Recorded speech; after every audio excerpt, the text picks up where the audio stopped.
اپنے بچے کو، بیٹے کو، جب ایک ہی اس کا بیٹا تھا تو اس کے دل میں یہ خیال آیا کہ میں اسے علوم و فنون سارے سکھانا چاہتا ہوں۔ اس نے اپنے بیٹے کو گھوڑ سواری بھی سکھائی، تیر اندازی بھی سکھائی، سیاست بھی سکھائی، فن حرب و ضرب بھی سکھایا۔ پھر خیال آیا کہ میرا بیٹا کچھ اخلاق بھی سیکھے، دینداری بھی سیکھے۔ ایک درویش تھے شیخ حسن، ان سے کہا کہ حضرت میں چاہتا ہوں کہ میرے بیٹے کو گھر آ کے پڑھا دیا کریں۔ توجہ ہے میری بات پر؟ میرے بیٹے کو تو حضرت فرمانے لگے کہ اگر تیرے بیٹے نے پڑھنا ہے تو میں نہیں گھر آؤں گا، وہ میرے گھر آئے گا۔ تو وہ کہنے لگا حضور میں بھی دیکھ ہی رہا تھا، مجھے بھی ایسا خوددار عالم ہی چاہیے تھا، خوددار عالم چاہیے تھا۔ بہرحال حضرت کے گھر وہ پڑھنے جانے لگا تو مسلسل 6 سال وہ طالب علم پڑھنے گیا، اور عام طالب علموں کے ساتھ اس شہزادے نے بیٹھ کر تعلیم حاصل کی۔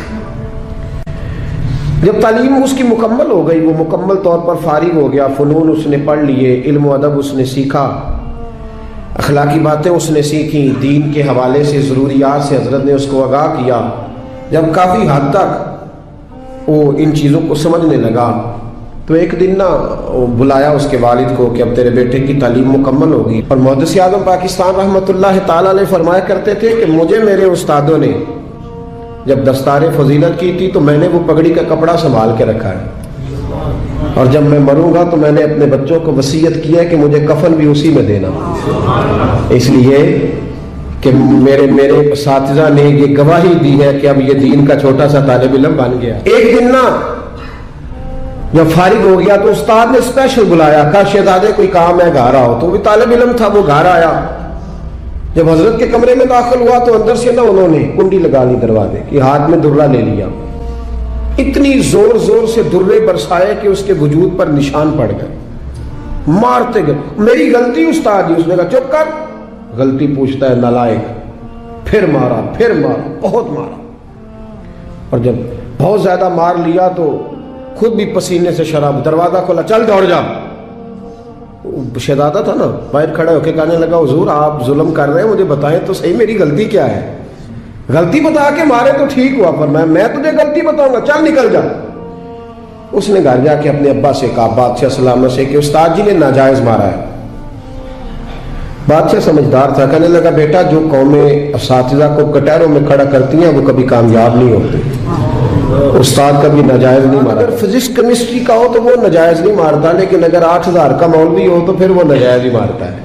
پھر سویرے اماں آئی جاتی ہے کہ جی تم مسیتے رہنا ہے کہ جا جانا ہے، 8000 تنخواہ ہے تو میرا 60 کروڑ کا منڈا ہے۔ میں غلط نہیں کہہ رہا، میں صحیح کہہ رہا ہوں۔ وہ اگر فزکس کا استاد ہو نا جو 10,000 روپیہ لیتا ہے تو پھر تو ٹھیک ہے، لیکن اگر بیچارہ غریب امام مسجد ہو تو پھر تو وہ شہزادے کو آگ نہیں لگا سکتا۔ یہ تقسیم ہے ہماری، یہ ظلم ہے۔